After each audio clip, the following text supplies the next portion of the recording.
এসো ভাই, এসো ভাবি, বসো ভাই। তারপর বলো, বাড়ির সবাই কেমন আছে? তোমার আম্মি কেমন আছে? আম্মির সাথে থাকি না এখন, আমরা আম্মিকে গ্রামের বাড়িতে পাঠিয়ে দিয়েছি।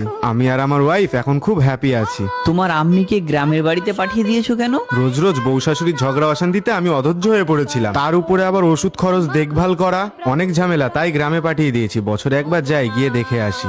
আজান দিয়েছে ভাই, চলো আগে নামাজ পড়ে আসি, তারপর আরো কথা হবে। দাঁড়াও, রাসূল সাল্লাল্লাহু আলাইহি ওয়াসাল্লাম বলেছেন, মায়ের পায়ের নিচেই সন্তানের জান্নাত।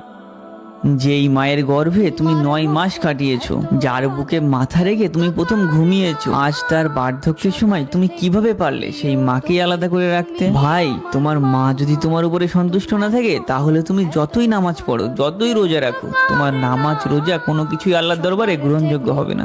মাকে কষ্ট দিও না, তার খেদমত করা ফরজ।